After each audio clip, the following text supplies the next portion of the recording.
Baik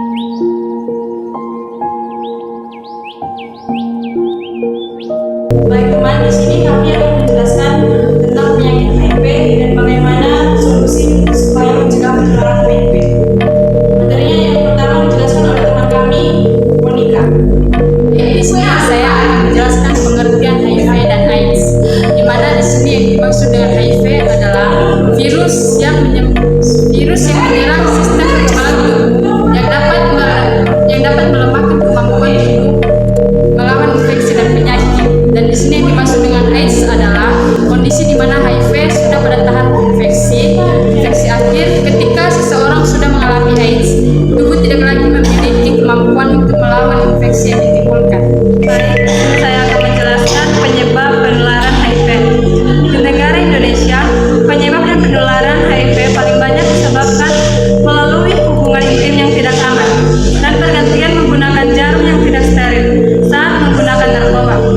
Seseorang yang terinfeksi HIV dapat menularkan narkoba kepada orang lain, bahkan sejak beberapa minggu sejak tertularnya semua orang terinfeksi HIV. Jadi saya akan menjelaskan faktor risiko HIV atau AIDS. Kelompok orang yang lebih berisiko terinfeksi antara lain: 1. Orang yang melakukan hubungan intim tanpa kondom, baik hubungan sesama jenis maupun heteroseksual. Kedua, yaitu mereka yang sering membuat tato atau melakukan judi. Ketiga, orang yang terkena infeksi penyakit seksual lain. Keempat, penggunaan narkotika suntik. Kelima, yaitu orang yang berhubungan intim dengan pengguna narkotika suntik. Baik, di sini saya akan menjelaskan pengobatan HIV dan AIDS. Meskipun sampai saat ini belum ada pengobatan HIV yang bisa menyembuhkan total, tetapi ada jenis obat yang dapat memperlambat perkembangan virus. Jenis obatnya tersebut antiretroviral atau ARV. ARV bekerja dengan menghilangkan unsur yang virus HIV butuhkan untuk menggandakan diri dan mencegah virus HIV menghancurkan sel CD4. Selama mengonsumsi obat antiretroviral, dokter akan memonitor jumlah virus menghitung sel CD4 bisa dilakukan 3-6 bulan. Penting bagi pengidap untuk mengonsumsi ARV sesuai petunjuk dokter.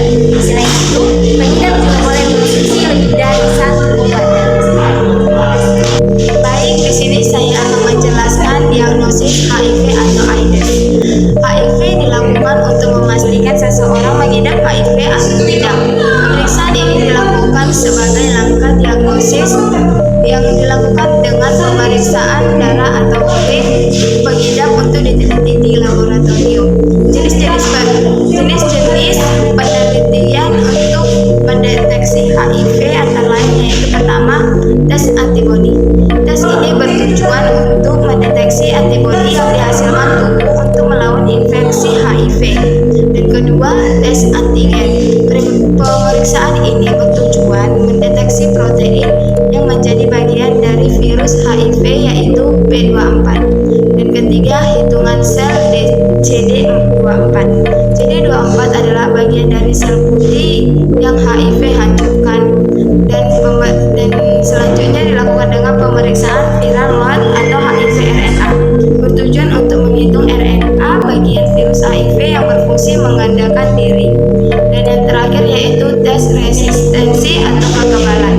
Pemeriksaan ini bisa dilakukan untuk menentukan obat anti HIV jenis apa yang tepat bagi pengidap penyakit HIV.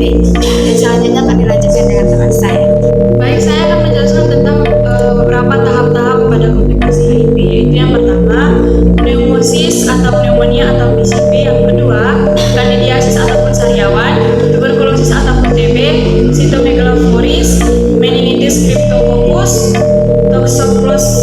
toxoplasmosis, dan limfoma, sarkoma kaposi, kanker terkait HPV, dan sindrom wasting, komplikasi neurologis, penyakit ginjal, penyakit hati. Baik, di sini saya akan menjelaskan pencegahan tentang HIV dan AIDS. Ada berbagai upaya yang bisa dilakukan untuk mencegah penularan HIV dan AIDS, antara lain: 1.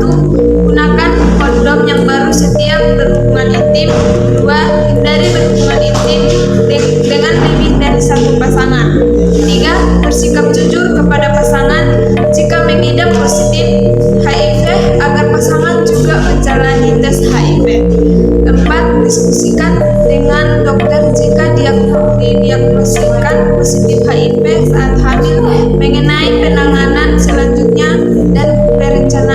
persalinan untuk mencegah penularan dari ibu ke janin.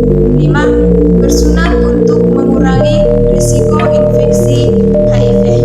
6. Jika menduga baru infeksi atau tertular virus HIV, setelah melakukan hubungan intim dengan pengidap HIV, maka harus segera ke dokter. Tujuannya agar mendapatkan obat post exposure prophylaxis atau PEP yang dikonsumsi